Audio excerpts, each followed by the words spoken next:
नीति आयोग की संरचना और उसके उद्देश्यों और उद्देश्यों के साथ साथ उसके कार्य क्षेत्रों के ऊपर हम लोगों ने विस्तृत चर्चा की है। नीति आयोग के संगठन और उसकी संरचना के अंतर्गत जब हम बात कर रहे थे तो हमने वहां पर यह इंडिकेट किया था कि नीति आयोग का ढांचा स्ट्रक्चर कुछ इस तरह से बनाया गया है कि ये कोऑपरेटिव फेडरलिज्म के लिए एक आधार का काम करेगी।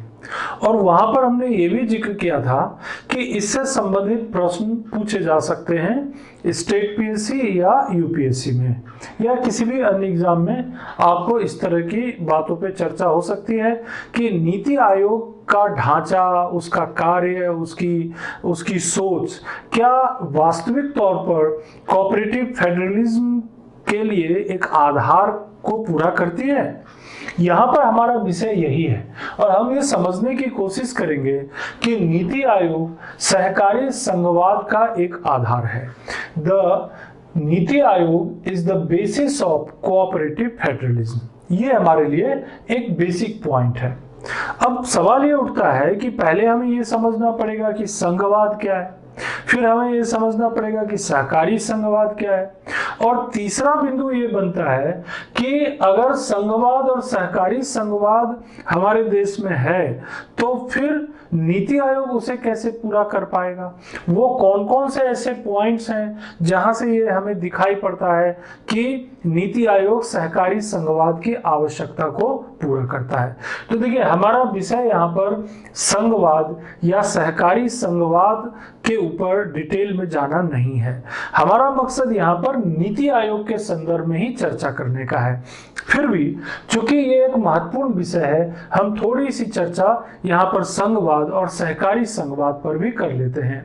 संघवाद, फेडरलिज्म, जैसा कि आप लोग संविधान के अंदर जब आप पढ़ते हैं तो आपने देखा होगा कई जगहों पर लिखा रहता है कि भारत का जो संविधान है ये न तो पूरी तरह से संघात्मक है यानी फेडरल है और न ही पूरी तरह से एकात्मक है। यानी कि भारतीय संविधान में संघात्मक और एकात्मक विशेषताएं साथ में पाई जाती हैं। अर्थात in Indian constitution the federal characteristic and unitary characteristic is found simultaneously, so it is called the quasi federal constitution. तो वो कौन सी कैरेक्टरिस्टिक है जिसके कारण हम इसे फेडरल कहते हैं, तो मैं दो तीन बिंदु आपको याद दिला देता हूं। पहली चीज तो ये कि भारत का जो संविधान है उसमें केंद्र यानी कि हमारा जो यूनियन यानी कि हमारा जो संघ है उसके लिए अलग केंद्रीय सूची के विषय हैं। केंद्रीय सूची के विषय पर संसद कानून बना सकती है। राज्य सूची के विषय पर राज्य विधानसभा या राज्य विधानमंडल स्टेट लेजिस्लेचर कानून बना सकती है। केंद्रीय स्तर पर पूरे केंद्र यानी पूरे देश के प्रमुख के रूप में प्रेसिडेंट यानी राष्ट्रपति होते हैं और राज्य के संवैधानिक प्रमुख गवर्नर होते हैं। तो आप देख रहे होंगे कि संविधान में राज्यों को अलग अधिकार दिए गए हैं कानून बनाने के संबंध में, प्रशासन के संबंध में, और केंद्र को भी अलग अधिकार दिए गए हैं कानून बनाने के संबंध में और साथ ही साथ प्रशासन करने के संबंध में। यानी कि केंद्र और राज्य अपनी अपनी जगह पर कानून बनाने के लिए, प्रशासन को चलाने के लिए पूर्ण स्वतंत्रता उन्हें दी गई है। लेकिन साथ ही साथ भारतीय संविधान में कुछ ऐसे विषय भी हैं जो उन्हें एकात्मक बनाते हैं, जैसे इमरजेंसी का प्रोविजन यूनिटरी कैरेक्टरिस्टिक है। केंद्र के द्वारा राज्यपालों की नियुक्ति राज्यों में, ये यूनिटरी प्रोविजन है। अखिल भारतीय सेवा, ऑल इंडिया सर्विस, ये यूनिटरी प्रोविजन है। लेकिन हमारे लिए यहाँ पर बात यह है कि हम यहाँ पर फेडरल कैरेक्टरिस्टिक पर फोकस करेंगे। तो फेडरल कैरेक्टरिस्टिक क्या हो गया कि राज्य के अपने अधिकार हैं, अपनी एक सोच है, कार्य करने का अपना एक अधिकार है, प्रशासन चलाने का अपना एक तौर तरीका है, केंद्र के अपने अधिकार हैं, कानून बनाने के अधिकार हैं, दोनों अपने अपने दायरे में स्वतंत्र हैं। तो क्या नीति आयोग ये स्वतंत्रता राज्यों को प्रदान करती है? यहां पर यही चीज समझने की जरूरत है। लेकिन हमें थोड़ा और उससे आगे बढ़ना पड़ेगा। वहां पर एक और चीज आती है जिसमें हम कहते हैं कि अधिकार तो दोनों को है, लेकिन उन अधिकारों का प्रयोग एक दूसरे को सहयोग करने के लिए करना है। तो क्या हो जाएगा, वो केवल संघवाद नहीं रह जाएगा, वो हो जाएगा सहकारी संघवाद। यानी केंद्र अपने अधिकारों का प्रयोग राज्यों के विकास और राज्यों के अधिकारों को पूरा करने में करे, और राज्य अपने अधिकारों का उपयोग या राज्य के पास जो कानून बनाने की शक्ति है उन शक्तियों का उपयोग देश के विकास के संदर्भ में करे, या हमारे केंद्र की जो नीतियां हैं उन नीतियों को पूरा करने के संदर्भ में करे। तो इस तरह से केंद्र की नीतियां या केंद्र के द्वारा बनाए गए कार्यक्रम, केंद्र के द्वारा बनाए गए कानून राज्यों में लागू होंगे, राज्य के द्वारा बनाए गए कानून नीतियां उस पर केंद्र का सपोर्ट मिलेगा उनको, और इस तरह से केंद्र और राज्य दोनों मिलकर काम करेंगे। और भारत का जो संवैधानिक ढांचा है वो कुछ इस तरह से है कि बिना सहयोगी संघवाद के काम चल भी नहीं सकता। बहुत से ऐसे एग्जाम्पल हैं, केंद्र ने कानून बनाया और उसे राज्यों को लागू करने के लिए छोड़ दिया। बहुत अच्छे अच्छे कानून हैं। अभी कुछ ही समय पहले जो व्हीकल एक्ट 2019 में बनाया गया, और देखिए उस कानून को संसद ने बनाया, भाई एक्सीडेंट्स को रोकना है, कम करना है, व्हीकल से संबंधित जो बहुत सारे कानून है उसमें परिवर्तन करना है, और राज्यों को बोला कि आप इसे अपने अपने राज्यों में लागू कीजिए, इससे आपको लाभ होगा। और बहुत से राज्यों ने उसे लागू किया, कुछ राज्यों ने राजनीतिक कारणों से नहीं भी किया। अब यहाँ पर देखिए दो चीजें हैं, कुछ राज्यों ने लागू किया, कुछ राज्यों ने नहीं किया। अब यहां क्या हुआ कि जिन राज्यों ने लागू किया वहां तो परस्पर सहयोग देखने को मिला, और जिन्होंने नहीं किया वहां परस्पर सहयोग देखने को नहीं मिला। तो ये गड़बड़ी पैदा करेगा। अगर परस्पर सहयोग नहीं होगा, जब केंद्र ने, संसद ने कानून बनाया और उस कानून को राज्य उसी भावना से लागू नहीं करेंगे तो सहयोगी संघवाद स्थापित नहीं हो पाएगा, और अगर वो उसी भावना से राज्यों में स्थापित करेंगे तो ये सहयोगी संघवाद हो जाएगा, कोऑपरेटिव फेडरलिज्म हो जाएगा। पंचायती राज का बहुत अच्छा उदाहरण है 73वां संविधान संशोधन।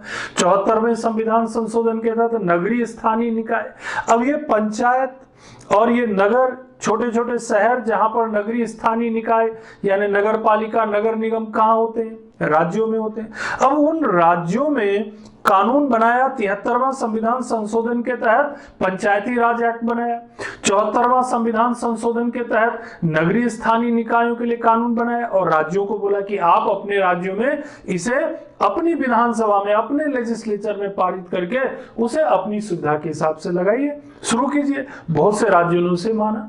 कहने का मतलब यह है कि जब केंद्र और राज्य मिलजुल कर काम करते हैं, चाहे वो विकास का हो, चाहे वो कानून को लागू करने से संबंधित हो, चाहे वो किसी नीति या योजना के क्रियान्वयन से संबंधित हो, तो क्या होगा, अल्टीमेटली देश का विकास सुचारू ढंग से होगा, प्रॉपरली होगा। यहां पर इसी बात की चर्चा हम नीति आयोग के संदर्भ में करना चाहते हैं। तो नीति आयोग के संदर्भ में अगर हम इस पे चर्चा करना चाहते हैं तो हमारे लिए सबसे ज्यादा जरूरी क्या हो जाती है कि नीति आयोग का काम क्या है और नीति आयोग का ढांचा क्या है, ये चीज हमको ध्यान में रखना पड़ेगा। अब नीति आयोग का ढांचा तो मैंने आपको बताया भी है बहुत अच्छी तरह से, एक दो जगह पर, और अलग से भी आपको डिटेल में बताया जाएगा, लेकिन आप उसको एक बार रिकॉल कर लीजिए। Prime minister, chairperson, vice chairperson एक होंगे उनके जो विशेषज्ञ होंगे, एक्स ऑफिशियो मेंबर जो कि जनरली कैबिनेट मिनिस्टर्स होंगे, लगभग चार होंगे, कुछ स्पेशल इनवाइटी होंगे वो भी कैबिनेट मिनिस्टर हो सकते हैं, इसके अलावा कुछ फुल टाइम मेंबर होंगे जो स्पेशलिस्ट हो सकते हैं, इसके अलावा चीफ एग्जीक्यूटिव ऑफिसर होंगे, सीईओ होंगे, इसके अलावा गवर्निंग काउंसिल होगा, गवर्निंग काउंसिल जिसमें राज्यों के मुख्यमंत्रियों और यूनियन टेरिटरी के लोगों को भी मौका मिलेगा। इसके अलावा रीजनल काउंसिल होगा जो कि कुछ रीजन्स को ध्यान में रखकर बनाया जाएगा। इसके अलावा टीम इंडिया है ना, रिसर्च विंग, ये सब कहीं ना कहीं नीति आयोग से संबंधित है। अब आपने दिमाग में ढांचा जो स्ट्रक्चर है उसको दिमाग में रख लीजिए आप। अब चलते हैं कि किस तरह से नीति आयोग जो है उस कोऑपरेटिव फेडरलिज्म को पूरा करने में मदद करता है। ढांचा आपके ध्यान में आ गया कि यार गवर्निंग काउंसिल भी कुछ करेगा, रीजनल काउंसिल भी है, स्पेशलिस्ट लोग भी हैं, कैबिनेट मंत्री भी हैं, प्रधानमंत्री स्वयं है, राज्यों के मुख्यमंत्री भी हैं। तो कैसे नीति आयोग का ढांचा इस तरह का है कि सहयोगी संघवाद या सहकारी संघवाद को स्थापित करने में मदद करते हैं। हम आपको एक एक बिंदु में ले जाते हैं। देखिए, नीति आयोग जो है इसकी सोच ये है कि actualise the important goal of cooperative federalism, यानी कि सहकारी संघवाद का जो वास्तविक सोच है, वास्तविक जो समझ है, उसे पूरा करने के लिए, एक्चुअलाइज करने के लिए, वास्तविक तौर पर लागू करना उसकी मंशा है। किसकी सोच है ये? नीति आयोग की। Actualise the important goal of cooperative federalism. तो यहां से एक बिंदु निकल के आया कि नीति आयोग कोऑपरेटिव फेडरलिज्म की जो सोच है उसे वास्तविक तौर पर स्थापित करना चाहते हैं। मतलब सिर्फ दिखावे का कोऑपरेटिव फेडरलिज्म नहीं, सिर्फ सहयोगी संघवाद केवल या संघवाद केवल संविधान तक निहित नहीं, बल्कि वास्तविक तौर पर दिखाना है। Number 2, to build strong states that will make a strong nation। अब ये सोच है, इसके पीछे क्या सोच है? पहले जब प्लानिंग कमीशन के बारे में बात कर रहे थे तो क्या सोच थी कि प्लानिंग कमीशन पूरे देश के लिए योजना बनाएंगे और योजना बना करके एनडीसी के माध्यम से राज्यों को बता देंगे कि भाई ये पंचवर्षीय योजना है, आप अपने अपने राज्यों में क्रियान्वित कीजिए, आपका विकास होगा। यहां पर ऐसा नहीं है, यहां पर सोच बदल रही है। ये कह रहे हैं स्ट्रॉन्ग स्टेट्स, हम राज्यों को स्ट्रॉन्ग बनाएंगे, और जब राज्य स्ट्रॉन्ग होंगे तो क्या स्ट्रॉन्ग होगा? स्ट्रॉन्ग नेशन, देश स्ट्रॉन्ग होगा। अब देखिए, ये सोच में बदलाव है, शिफ्ट इन द थॉट, बदल रहा है सोच। Strong states, strong nation. क्या हमारा नीति आयोग जो है इस सोच को पूरा करता है?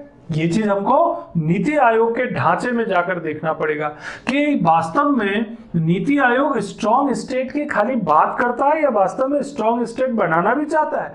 तो आपको कुछ बिंदु मिलेंगे ऐसे जिससे यह साबित हो जाएगा कि नहीं, नीति आयोग स्ट्रॉन्ग स्टेट की केवल बात नहीं करता, वो एस्टैब्लिश भी करता है। और आगे बढ़ते हैं। To achieve the national objectives, to achieve the national objectives without active cooperation from state government is not possible, so it is required state government work together as equals। NITI Aayog की सोच ये है कि जो हमारा राष्ट्रीय उद्देश्य है, कोई भी राष्ट्रीय उद्देश्य, चाहे वो सोशल रिफॉर्म करने का हो, कानून बनाया सोशल रिफॉर्म, मान लीजिए एक कानून बनाया बच्चों के विवाह से संबंधित, उन्होंने कानून बनाया कि भाई उनकी उम्र क्या होनी चाहिए, मैरिज, चाइल्ड मैरिज से संबंधित क्या प्रावधान रखे गए, क्या कानून होने चाहिए, उन्होंने प्रावधान। अब लागू तो उसको राज्यों में जाके करना है ना। मान लीजिए महिलाओं के विकास के संबंधित कोई कानून बनाया, लागू तो जाकर राज्यों में करना है उसको। और मान लीजिए कोई ऐसा डेवलपमेंट का प्लान बनाया, कोई विकास की योजना बनाई, तो अल्टीमेटली तो जाना राज्यों में ही पड़ेगा। तो यहां पर बात यह है कि बिना राज्यों के एक्टिव कोऑपरेशन के हम नेशनल डेवलपमेंट के या नेशनल जो हमारे डेवलपमेंट के जो ऑब्जेक्टिव्स हैं उसे पूरा नहीं कर सकते। ये नीति आयोग की स्पष्ट सोच है। इसीलिए क्या करना चाहिए? Work together as equals. यहां पर नीति आयोग की सोच स्पष्ट है, वो कहता है कि केंद्र और राज्य हाथ से हाथ मिलाकर काम करेंगे। वर्क टुगेदर एज इक्वल्स, बराबरी के साथ। ये नहीं कि केंद्र ऊंचा हो गया, बड़ा हो गया, पूरा राष्ट्रीय स्तर का हो गया। वो ये कह रहे हैं कि भाई केंद्र अपनी जगह पर काम करेंगे, राज्य अपनी जगह पर काम करेंगे, दोनों का अपना अपना महत्व है, दोनों क्षैतिज रूप से बराबर हैं, वर्टिकल नहीं है, और ये जो है हॉरिजॉन्टल है, क्षैतिज है, एक दूसरे के साथ हाथ से हाथ मिला रहे, बराबरी पर। और ये सोच नीति आयोग डेवलप करना चाहते हैं। और आप बात चलते आगे। Joint focus on national development agenda by the centre and states. National development agenda पर, यानी कोई भी राष्ट्रीय विकास का कोई भी एजेंडा है, कोई भी कार्यक्रम है, तो उस पर ज्वाइंट फोकस होना चाहिए। दोनों मिल करके सोचेंगे कि राष्ट्रीय विकास का एजेंडा कैसा होना चाहिए। सिर्फ केंद्रीय स्तर पर दिल्ली में बैठ के सोच लिया कि मध्य प्रदेश का या छत्तीसगढ़ का या झारखंड के इस क्षेत्र का विकास हम ऐसे करेंगे, उससे विकास नहीं हो जाएगा। विकास करने के लिए उस राज्य की भी भागीदारी होनी चाहिए। अगर हमें मध्य प्रदेश में किसी पिछड़े जिले का विकास करना है, मान लीजिए बालाघाट का विकास करना है या मंडला का विकास करना है या डिंडोरी का विकास करना है, या बिहार में मान लीजिए हमें मधुबनी जिले का विकास करना है या शिवहर का विकास करना है, तो ऐसा नहीं होगा कि दिल्ली में बैठ करके योजना बना ली और शिवहर का विकास हो जाएगा। शिवहर के लोगों की सोच क्या है, वहां की वास्तविक समस्या क्या है, मध्य बिहार के मुख्यमंत्री की सोच क्या है, वहां के डिस्ट्रिक्ट के कलेक्टर की सोच वास्तविक तौर पर क्या है, ये सारी चीजों को निकाल करके एक ज्वाइंट फोकस, एक सम्मिलित सोच बना करके जब काम करेंगे तो वास्तविक विकास हो पाएगा। और आगे बढ़ते हैं। Advocacy of state perspective with central ministry. कई बार ऐसा होता था पहले कि राज्यों की बात सुनी नहीं जाती थी, राज्यों की बात सुनी नहीं जाती थी, क्योंकि इतने सारे राज्य, जब एनडीसी की बैठक होती थी प्लानिंग कमीशन में, सारे राज्य अपनी अपनी बात रखते थे, लेकिन प्लान तो पहले ही बन चुका होता था। अब उसमें कोई बहुत चेंज करने की गुंजाइश नहीं होती थी, तो राज्य जो है अपनी बात भले ही रखते थे लेकिन बहुत कम ही उसे माना जाता था। अब क्या कह रहे हैं, एडवोकेसी ऑफ स्टेट, यहां पर ये कह रहे हैं कि नीति आयोग जो है ये राज्यों की एडवोकेसी करेगा, राज्यों की तरफ से बात रखेगा, केंद्र सरकार को बताएगा, प्रधानमंत्री को बताएगा, विभिन्न मंत्रालयों और विभागों को बताएगा। एडवोकेसी ऑफ स्टेट, ये भी इसकी एक खासियत है। और आगे बढ़ते हैं। National development priorities, sectors and strategy with active involvement of states. कोई भी काम करना है, चाहे नेशनल डेवलपमेंट की प्रायोरिटीज तय करना हो कि राष्ट्र का विकास कैसे होगा, उसकी क्या प्राथमिकता है, ये तय करना हो, या सेक्टर्स या कोई क्षेत्र का विकास करना हो, या कोई स्ट्रेटजी, कोई रणनीति बनाना हो, इन सब में एक्टिव इन्वॉल्वमेंट ऑफ स्टेट्स, हमें राज्यों का इन्वॉल्वमेंट होना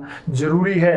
तो राज्यों के इन्वॉल्वमेंट लेकर के काम करना है, इसके अलावा राज्यों की एडवोकेसी करना है, ज्वाइंट फोकस को ध्यान में रखना है, एक्टिव कोऑपरेशन, राज्यों का एक्टिव कोऑपरेशन, और केंद्र और राज्यों को बराबरी का जो है, राज्यों को भी केंद्र की बराबरी का अधिकार, और स्ट्रॉन्ग स्टेट यानी राज्यों को मजबूत बनाने की सोच हमारी इसके पीछे निहित है। और भी चीज देखिए आप, जिससे पता चल जाता है कि नीति आयोग की जो सोच है वो कैसे कोऑपरेटिव फेडरलिज्म को पूरा करेगी। NITI Aayog also help states develop mechanism to formulate credible plans at village level and aggregate these at higher level। देखिए एक बहुत महत्वपूर्ण बात बोला, ये इन्होंने कहा कि पहले जब प्लान बनाते थे प्लानिंग कमीशन के टाइम में, तो प्लान सेंट्रल लेवल पे बनता था। प्लान जो होते थे वो डिसेंट्रलाइज नहीं होते थे, वो सेंट्रलाइज्ड होते थे, केंद्रीकृत होते थे, एक जगह बैठ करके और तथ्यों और आंकड़ों को इकट्ठा करके उन दूर दराज के क्षेत्रों के लिए भी योजनाएं बनाई जाती थी। नीति आयोग की सोच है कि नहीं, हम ऐसा नहीं करेंगे, हम कोई भी डेवलपमेंट का प्लान बनाना है, कोई भी योजना या कार्यक्रम बनाना है, तो हम इसकी शुरुआत करेंगे विलेज लेवल पर, छोटे छोटे ग्रामीण स्तर पर। बिहार के गांव की स्थिति राजस्थान के गांव की स्थिति से अलग होगी, राजस्थान के गांव की स्थिति मध्य प्रदेश के गांव की स्थिति से अलग होगी, मध्य प्रदेश के गांव की स्थिति केरला के गांव की स्थिति से अलग होगी। तो सब हर एक गांव, और फिर गांव से मिलकर तहसील, या गांव से मिलकर पंचायत, पंचायत से तहसील, तहसील से जिला, जिला से राज्य। अब देखिए उस पंचायत की गांव की स्थिति क्या है, फिर उस पंचायत की स्थिति क्या है, पंचायत से तहसील की स्थिति, तहसील से जिले, और जिले से पूरा राज्य की जानकारी ऊपर तक पहुंच जाएगी। और इस तरह से हम एग्रीगेट करेंगे, यानी पूरे देश के गांव से जानकारी आएगी, जिलों से जानकारी आएगी, और राज्यों से जानकारी आएगी, और नीति आयोग उन सब चीजों को ध्यान में रख करके और फिर योजना या कार्यक्रम या नीति का प्रारूप तैयार करेगी। और इस तरह से जो योजना, नीति या कार्यक्रम या जो भी स्ट्रेटजी बनेगी, आप समझ सकते हैं कि वो उन परिस्थितियों के अनुरूप होगी जो वास्तविक जरूरत होगी, यानी लोगों की आकांक्षा के, डिजायर के अनुरूप होगी। तो इस तरह से ये जो पॉइंट्स आपके सामने आ रहे हैं, ये सारे पॉइंट्स नीति आयोग की कार्यप्रणाली और उसके ढांचे में फिट आना चाहिए। ट्रूली फेडरल गवर्नमेंट, और एक पॉइंट में देखते हैं, truly federal government wherein states are equal stakeholder in planning process. Equal stakeholder का मतलब ये हुआ कि जिस तरह से कोई भी योजना या नीति बन रही है नीति आयोग में, तो राज्य की भी उतनी ही भागीदारी होगी, राज्य का भी उतना ही अधिकार होगा, उतना ही हक होगा जितना कि सेंटर का है। तो इक्वल स्टेक होल्डर के रूप में यहां पर नीति आयोग राज्यों को महत्व देगा। अब एक और महत्वपूर्ण बिंदु पर चलते हैं, governing council. Governing Council highlighted the importance of states and union territory. Governing Council अपने आप में जो है राज्यों और यूनियन टेरिटरी को महत्व देते हैं। इसके अलावा देखिए यहां पर एक और महत्वपूर्ण बात है, 10वें नंबर पॉइंट पे देखिए, ये वाइस चेयरमैन जो है हमारे, जैसे अभी वर्तमान में वाइस चेयरमैन है राजीव कुमार जी, ये इनके या इसके बाद भी जो आएंगे या उसके बाद भी जो आएंगे, अगर नीति आयोग का यही ढांचा रहता है तो देखिए इसमें साफ कहा गया है कि स्वयं नीति आयोग की ये जिम्मेदारी होगी कि NITI Aayog committed himself to visit all states to develop and offer a platform for resolution of intersectoral and interdepartmental issues and accelerate development agenda। क्या प्रॉब्लम होती थी पहले? ये प्रॉब्लम थी पहले। क्या होता था, कोई नीति बन गई, योजना बन गया, कोई कार्यक्रम बन गया विकास के लिए, अब दो डिपार्टमेंट्स के बीच जो है आपस में जो है बनती नहीं थी, दोनों आपस में टकराव हो जाते थे। अगर मान लीजिए जो रोड बनाने का, एक नेशनल हाईवे बनाने का एक प्लान पास हो गया, अब उसे नेशनल हाईवे बनाना है, करोड़ों रुपए सैंक्शन भी कर दिया वित्त मंत्रालय ने, ठीक, लेकिन पता चला कि हमारा जो पर्यावरण और वन मंत्रालय है वो उस बात से सहमत नहीं है, तो उन्होंने उस पर ऑब्जेक्शन लगा दिया, अब वो सड़क बनेगी नहीं। कहने के लिए तो नेशनल हाईवे का प्लान है कि हमें 500 किलोमीटर बनाना है या 1000 किलोमीटर बनाना है, लेकिन बनेगा कैसे? एनवायरमेंट मिनिस्ट्री ने तो परमिशन ही नहीं दी। तो ऐसे बहुत सारे डिस्प्यूट होते हैं राज्यों में। अब मान लीजिए कोई नेशनल हाईवे है, वो किसी राज्य से होकर गुजरना है और राज्य को उस पर ऑब्जेक्शन है, अब वो नेशनल हाईवे बनेगा ही नहीं। तो ऐसे बहुत सारे इश्यूज उठते हैं। तो इसीलिए नीति आयोग में ये पहले से ही प्रावधान है कि हमारे जो वाइस चेयरमैन है उनको हर एक राज्य में जाना है, हर एक राज्य के मुख्यमंत्री से बात करना है, यूनियन टेरिटरी के जो भी अधिकारी हैं, प्रशासक हैं, उनसे बात करना है। अगर डिपार्टमेंट के बीच कोई इशू है, कोई विवाद है, 2 विभागों 3 विभागों के बीच या विभिन्न डिफरेंट डिपार्टमेंट्स के बीच या केंद्र के मंत्रालय, विभाग और राज्यों के बीच, तो उनको हल करने के लिए वो एक भूमिका निभाएंगे। तो नीति आयोग एक प्लेटफॉर्म है जहां पर इन इश्यूज, इन विवादों को हल किया जा सकता है। और इस तरह से जब विवाद हल हो जाएंगे जल्दी से, जब वो जो ऑब्स्टेकल्स हैं जो नीति, योजना या कार्यक्रम को लागू करने में या डेवलपमेंट प्लान्स को लागू करने में जो समस्या खड़ी करते हैं, वो जो शुरुआत में ही हल हो जाएंगे, तो क्या होगा, उन योजनाओं के क्रियान्वयन में तेजी आ जाएगी। और एक चीज देखते हैं, ये भी एक महत्वपूर्ण बिंदु है 11 नंबर पर, NITI Aayog will develop public यानी प्राइवेट पब्लिक पार्टनरशिप।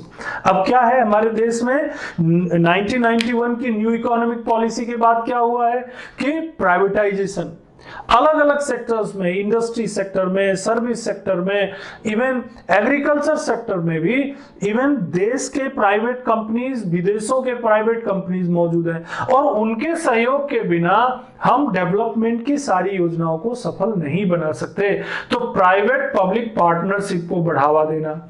इसके अलावा कई बार ऐसा होता है कि राज्यों को टेक्निकली सपोर्ट की जरूरत होती है, राज्यों के समर्थन की जरूरत होती है। वो बहुत अच्छा केंद्र के नीतियों, योजनाओं, कार्यक्रमों को लागू करना चाहते हैं, लेकिन उनके पास कई बार तकनीक की कमी है, उनके पास आर्थिक समस्या है, या उनकी कोई ऐसे राज्य की कोई स्थानीय प्रॉब्लम है। तो इसके लिए देखिए DSSS यानी development support service to states, development support service to states, DSSS की व्यवस्था की गई है। ये भी एक नीति आयोग की खासियत है कि अगर राज्यों को कोई मदद की जरूरत है तो आपको दिक्कत नहीं आएगी।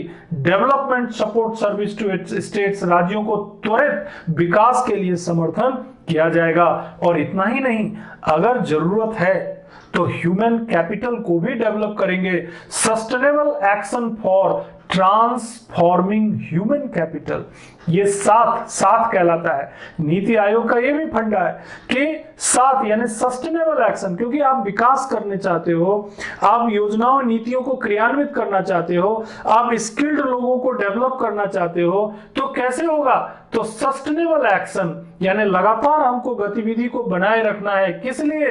फॉर ट्रांसफॉर्मिंग ह्यूमन कैपिटल, हमारी जो मानवीय संसाधन है उनको लगातार हम बदलते रहेंगे। और इस तरह से प्रोवाइडिंग टेक्निकल सपोर्ट, और इस तरह से हम राज्यों को तकनीकी समर्थन भी दे पाएंगे। ये सोच है नीति आयोग को, और इस सोच में राज्यों को हर जगह आप देख रहे हैं कि महत्व दिया गया है। ये नहीं कि ऊपर से पॉलिसी उनके ऊपर लाद दी गई है, या योजना या कार्यक्रम उनको केवल बोल दिया गया है कि आप इसे लागू कीजिए।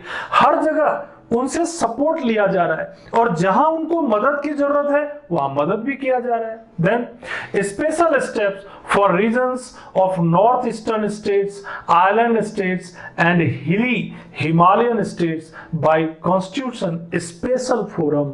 स्पेशल फोरम, मान लीजिए हमारे देश में अलग अलग क्षेत्रों में अलग अलग परिस्थितियां हैं। जो हमारे हिमालय वाले राज्य हैं वहां पता चला हिमाचल है, कश्मीर है, उत्तराखंड है। अब उन एरियाज में क्या प्रॉब्लम है? तो बर्फ गिर रहा है। वहां पर क्या प्रॉब्लम है? तो वहां पर एग्रीकल्चर की प्रॉब्लम है। वहां पर जो है मौसम की, पर्यावरण से संबंधित बहुत सारी दिक्कतें उत्पन्न हो जाती हैं। किसी क्षेत्र में ऐसा है टेररिज्म की समस्या है, किसी क्षेत्र में किसी कोई और प्रॉब्लम है। तो ऐसे क्षेत्रों के लिए, ऐसे सेक्टर्स के लिए, ऐसे रीजन्स के लिए जरूरत पड़ेगी तो अलग अलग फोरम भी बनाएंगे।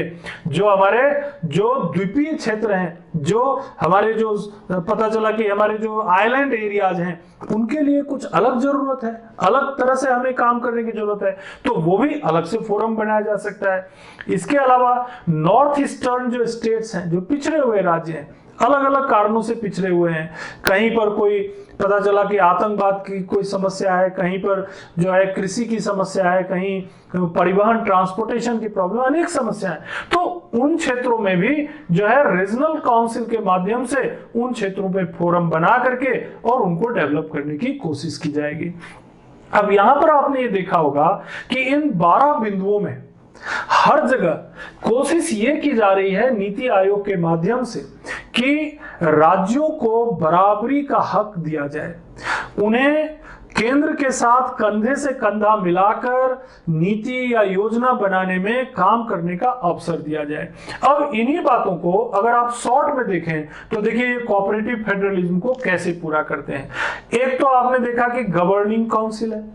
गवर्निंग काउंसिल होने से क्या होगा कि जब गवर्निंग काउंसिल की बैठक होगी योजना बनाने के लिए, या कोई पॉलिसी का फॉर्मेट तैयार करने के लिए, या कोई डेवलपमेंट का प्लान बनाने के लिए, तो वहां राज्य के मुख्यमंत्री भी होंगे। यूनियन टेरिटरी के जो अधिकारी होंगे, जो भी प्रशासक होंगे या उपराज्यपाल होंगे, वो भी होंगे। इसके अलावा जो एक्स ऑफिशियो मेंबर हैं नीति आयोग के, जो जनरली मिनिस्टर्स होंगे, कैबिनेट मिनिस्टर, वो भी होंगे। स्पेशल इनवाइटी जो है वो भी होंगे। और साथ ही साथ अगर स्पेशलिस्ट लोगों की जरूरत है मान लीजिए नॉर्थ ईस्ट के लिए कोई कार्यक्रम बनाना है, मान लीजिए कोई हमारे परिवहन ट्रांसपोर्टेशन से रिलेटेड कोई कानून बनाना है या कोई योजना बनानी है डेवलपमेंट के, हाईवे से रिलेटेड कोई, तो उसमें ऑलरेडी मौजूद हैं हमारे स्पेशलिस्ट, ऑलरेडी विशेषज्ञ मौजूद है, विशेषज्ञों की टीम मौजूद है जो विभिन्न चीजों पर रिसर्च कर चुकी है। तो गवर्निंग काउंसिल में जो जब बैठक होगी जिसमें प्रधानमंत्री भी उपस्थित रहेंगे, राज्यों को अगर कोई बात कहनी है, कोई उनको कोई सुझाव देना है, कोई उनको उनके राज्य के संदर्भ में कुछ कहना है, तो क्या होगा, यहां पर उस मैटर को उठाया जा सकता है। अगर उनको कोई ऐसा लगता है कि कोई मंत्रालय या विभाग उन्हें सहयोग नहीं कर रहे हैं, तो उस बात को भी उठा सकते हैं। तो इससे राज्यों को बराबरी का हक मिला कि नहीं मिला, कंधे से कंधा हाथ मिला करके काम करने का मौका मिला कि नहीं मिला। अब इसे अगर प्लानिंग कमीशन से आप देखेंगे, जो मैंने पहले भी बताया है, वहां पर तो एनडीसी की बैठक में जाकर के राज्यों को पता होता था कि भाई अब हमें हमारे लिए ये योजनाएं बनाई गई है और इसमें हमसे पूछा जा रहा है कि आपकी कोई डिमांड हो, कोई चाहत हो तो बता दीजिए। यहां पर तो योजना बनाने की प्रक्रिया में आप शामिल हैं। और इतना ही नहीं, जब योजना बन रहा है, जब कोई रिसर्च हो रहा है, कोई नीति बन रही है, कोई कार्यक्रम बन रहा है, तो उसकी शुरुआत ही रूरल, ग्रामीण यानी विलेज लेवल से हो रहा है। और वो विलेज कहाँ है, राज्यों में। तो शुरुआत ही गांव से हो रहे हैं, शुरुआत ही जिलों से हो रहा है, शुरुआत राज्यों से हो रहा है। तो राज्यों को तो प्रॉब्लम नहीं होना चाहिए, और उसके बावजूद भी गवर्निंग काउंसिल में पूरा अधिकार दिया जा रहा है। तो ऊपर जो मैंने आपको बात कही है, देखिए राज्यों को मजबूत करना, स्ट्रॉन्ग स्टेट, इसके अलावा हाथ से हाथ मिलाकर काम करना यानी हॉरिजॉन्टल यानी बराबरी का हक देना, इसके अलावा राज्यों की एडवोकेसी करना यानी राज्यों के बारे में, राज्यों की अगर कोई प्रॉब्लम है तो उसको गवर्निंग काउंसिल में रखना, ये सब नीति आयोग मौका दे रहा है। तो आप क्या कहेंगे कि कोऑपरेटिव फेडरलिज्म को बढ़ावा मिल रहा है। और आगे देखते हैं, सब group of the chief ministers on different subjects. अगर कोई विषय ऐसा है जिसमें कि राज्यों की मदद की जरूरत है, कोई नीति बनाने के लिए, कोई योजना बनाने के लिए, कोई कार्यक्रम बनाने के लिए, या किसी भी तरह की कोई ऐसी कोई चीज जो भारत के विकास के लिए, डेवलपमेंट के लिए आवश्यक है, और अगर वो कुछ राज्यों से संबंधित है, तो राज्यों के मुख्यमंत्रियों का सब ग्रुप बना करके, एक उप समूह बना करके उनसे बातचीत की जा सकती है। ये भी नीति आयोग कर सकता है। और चूंकि नीति आयोग के प्रमुख स्वयं कौन होते हैं, प्राइम मिनिस्टर होते हैं, तो वो सब ग्रुप जो है वो नीति आयोग की जब भी मीटिंग होगी, चाहे वो गवर्निंग काउंसिल की मीटिंग हो या रीजनल काउंसिल की मीटिंग हो, और वैसे भी वो सब ग्रुप अपनी जो रिपोर्ट है वो प्रधानमंत्री को देंगे। तो स्वाभाविक है यहां पर भी हमने किसी राज्य की उपेक्षा नहीं की, न ही मुख्यमंत्रियों की उपेक्षा की, बल्कि उन्हें मौका दिया काम करने का, उनको मौका दिया अपनी सलाह को सही समय और सही जगह पर पहुंचाने का। तो यहां भी राज्यों का महत्व बढ़ जाता है। एक और चीज देखिए, task force on specific subject. अगर मान लीजिए लगता है कि कोई स्पेसिफिक प्रॉब्लम है, कोई विशेष समस्या है किसी क्षेत्र की, नॉर्थ ईस्ट की प्रॉब्लम है, या मान लीजिए झारखंड की कोई प्रॉब्लम है, या मान लीजिए कि छत्तीसगढ़, झारखंड, आंध्र प्रदेश, और या ऐसे कोई एरिया जहां नक्सलाइट की प्रॉब्लम है, अब उसके लिए हमें टास्क फोर्स की जरूरत है, स्पेशली स्टडी करने की जरूरत है। तो नीति आयोग टास्क फोर्स का गठन करेगी। टास्क फोर्स जो है उन राज्यों के मुख्यमंत्रियों से कंसल्ट करेगी, उनसे फीडबैक लेगी, वहां के अधिकारियों से बात करेगी, उनसे फीडबैक लेगी, और अल्टीमेटली रिपोर्ट करेगी नीति आयोग को। देखिए कितना चेंज आ गया है। यहां पर हर एक जगह पर केंद्र राज्यों से और राज्य केंद्र से आपस में जुड़े हुए हैं। तो क्या हो गया ये कोऑपरेटिव फेडरलिज्म। और आगे बढ़ते हैं, नीति फोरम फॉर नॉर्थ ईस्ट। ये तो स्पेशली नॉर्थ ईस्ट के लिए मैंने कई बार जिक्र किया कि नीति फोरम है ना। ऑलरेडी नीति आयोग ने अलग से फोरम बना रखा है, नीति फोरम नाम ही है उसका, जो कि नॉर्थ ईस्ट के डेवलपमेंट के लिए बनाया गया है। Sustainable development in Indian Himalayan region. Himalayan region की अलग समस्या होगी, नॉर्थ ईस्ट के राज्यों की अलग समस्या होगी। तो नीति आयोग ने उन क्षेत्रों में, चूंकि हिमालय क्षेत्र में पर्यावरण से संबंधित और जो हमारे जो पर्यावरण के को नुकसान ना हो उससे संबंधित बहुत सारी ऐसी योजनाएं हैं, कार्यक्रम हैं, नीतियां हैं जो उन राज्यों से संबंधित हैं। तो सस्टेनेबल डेवलपमेंट यानी कि डेवलपमेंट तो करना है, हिमाचल का भी डेवलपमेंट करना है और जो है कश्मीर का भी डेवलपमेंट करना है, उत्तराखंड का भी डेवलपमेंट करना है, नॉर्थ ईस्ट का भी डेवलपमेंट करना है। लेकिन ये वो राज्य हैं जहां पर फॉरेस्ट एरिया, हिमालयन, जहां पर बहुत सारे हमारे पर्यावरण के बहुत सारे इकोलॉजी से संबंधित बहुत महत्वपूर्ण चीजें मौजूद हैं। इवन हमारा जो वेस्टर्न घाट एरिया है वो भी हमारे बायोडाइवर्सिटी के लिए महत्वपूर्ण है। अगर इन सब क्षेत्रों में हम बेतहाशा ऐसे औद्योगिक विकास करने लग जाएंगे तो पर्यावरण को भारी नुकसान होगा। तो इसीलिए ये भी सोच रखती है नीति आयोग कि सस्टेनेबल डेवलपमेंट करना है और ऐसे क्षेत्र जो पर्यावरण और इकोलॉजी, बायोडाइवर्सिटी के दृष्टिकोण से महत्वपूर्ण है उन पर स्पेशल अटेंशन रखना है। तो उन राज्यों की परिस्थितियों को ध्यान में रख के ही तो ये कर रहे हैं ना। तो ये क्या हुआ? Cooperative federalism. और बात करते हैं development support service to states, जो मैंने ऊपर भी बताया आपको कि अगर राज्यों को किसी नीति, किसी योजना, किसी कार्यक्रम को लागू करने में जो कि केंद्रीय स्तर पर बनाया गया, राज्यों के सहयोग से बनाया गया कोई भी योजना, कोई भी कार्यक्रम, चाहे वो लॉन्ग टर्म हो चाहे वो शॉर्ट टर्म हो, किसी भी तरह का है, अगर उन्हें डेवलपमेंट के सपोर्ट की जरूरत है तो ये DSSS यानी कि development support service to states जो है इसमें मदद करने के लिए हमेशा आगे आएगी। और साथ ही साथ sustainable action for transforming human capital यानी कि साथ, इसकी भी अगर लोगों की जरूरत है, अगर राज्यों को मदद की जरूरत है, लोगों की जरूरत है, उनको ट्रांसफॉर्म करने की जरूरत है, उन्हें टेक्निकली साउंड बनाने की जरूरत है, तो वो भी यहां पर लाने की कोशिश की जाएगी। तो आप यहां देख रहे होंगे कि नीति आयोग का सांगठनिक ढांचा, ऑर्गेनाइजेशनल स्ट्रक्चर, नीति आयोग का सांगठनिक ढांचा। नंबर 2, नीति आयोग की कार्यप्रणाली, वर्किंग जो प्रोसेस है। नंबर 3, नीति आयोग की सोच यानी उनकी थॉट, ये सब मिल करके क्या काम कर रहे हैं? राज्यों से मदद भी ले रहे हैं और राज्यों को सहयोग भी कर रहे हैं। नंबर 2, राज्यों को, स्टेट्स को पूरा मौका दे रहे हैं कि अगर उनकी कोई प्रॉब्लम है तो वो डिपार्टमेंट्स के साथ यानी केंद्रीय मंत्रालयों के साथ डिस्कस भी कर सकते हैं। और इस तरह से नीति आयोग ने अपने ढांचे में 2-3 चीजों को और भी इंक्लूड किया है, जिसमें से एक महत्वपूर्ण चीज है जिसे टीम इंडिया विंग कहते हैं। एक तो रिसर्च विंग होता है, एक कंसल्टेंसी विंग होता है और एक होता है team India wing.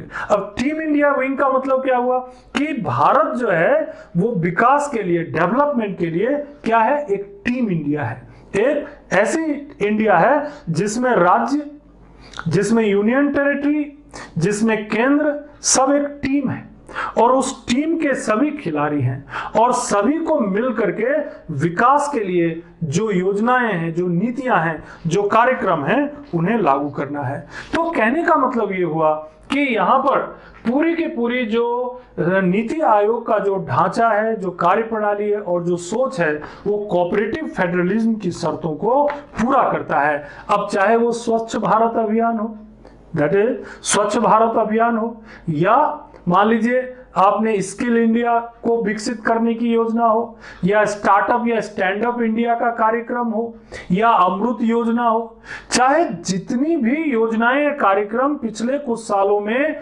NITI Aayog के प्रयासों और सोच से विकसित हुए हैं, उन सब में कहीं ना कहीं राज्यों की भागीदारी है।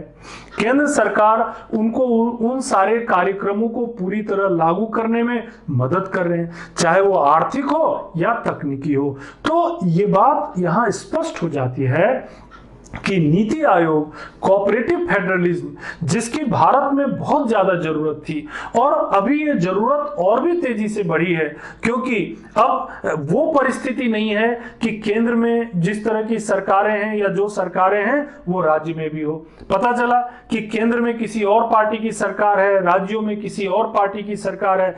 ऐसे में कोऑपरेटिव फेडरलिज्म की जरूरत और बढ़ जाती है। क्यों? क्योंकि केंद्र ने अगर मान लीजिए कोई योजना बनाई, कोई नीति कार्यक्रम बनाया और राज्य में उसे लागू नहीं किया, तो राज्य के लोग उन कार्यक्रमों नीतियों से महफूज रह जाएंगे, उन्हें वो सेवाएं, वो सुविधाएं नहीं मिल पाएंगी। तो केंद्र और राज्य दोनों जब मिलकर काम करेंगे, राज्य भी केंद्र की बातों को समझेंगे और केंद्र भी राज्य की समस्याओं को समझेंगे। जब दोनों मिलकर काम करेंगे तो ही जनता का भला होगा, तो ही देश का विकास होगा, तो ही योजनाएं या कार्यक्रम समय पर पूरा हो पाएंगे, तो ही नीतियां, योजनाएं या कार्यक्रम वास्तविक तौर पर लागू हो पाएंगे। और इस तरह से देश में कोऑपरेटिव फेडरलिज्म के माध्यम से, सहकारी संघवाद के माध्यम से विकास को सुनिश्चित किया जा सकेगा। तो यहां पर जो मूल प्रश्न था कि क्या नीति आयोग सहकारी संघवाद की आवश्यकता की जो शर्तें हैं उसे पूरा करते हैं, तो हम ये कह सकते हैं इन बिंदुओं के आधार पर कि हाँ, नीति आयोग की संरचना, उनकी ढांचा, उनकी सोच, उनकी कार्यप्रणाली वर्तमान में इस तरह से प्रतीत होती है कि वो सहकारी संघवाद, कोऑपरेटिव फेडरलिज्म की शर्तों को पूरा करते हैं। और इस तरह से आप इस प्रश्न का उत्तर जो है बना सकते हैं और उसे समझा भी सकते हैं। अब ये प्रश्न अलग अलग तरीकों से भी पूछा जा सकता है, जिसमें कि मैंने आपको शुरू में ही पहले तो संघवाद के बारे में थोड़ी जानकारी दी, फिर आपको ये भी बताया कि भारत जो है पूरी तरह से फेडरल नहीं है, भारत का जो कॉन्स्टिट्यूशन है वो सेमी फेडरल या क्वासी फेडरल है।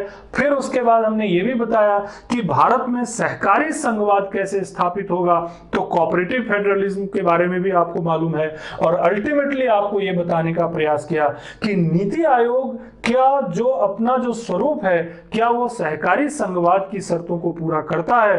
तो अल्टीमेटली ये निष्कर्ष निकल के आया कि जो प्रमुख बिंदु हैं, चाहे वो गवर्निंग काउंसिल का हो, चाहे वो सब ग्रुप ऑफ मिनिस्टर्स का हो, चाहे वो टास्क फोर्स का हो, चाहे वो नीति फोरम का हो, चाहे वो जो है DSSS का हो, चाहे वो SATH का हो, सभी जगहों पर आप देख रहे होंगे कि नीति आयोग इस तरह से काम करने का प्रयास कर रही है कि वो कोऑपरेटिव फेडरलिज्म की शर्तों को पूरा कर सके।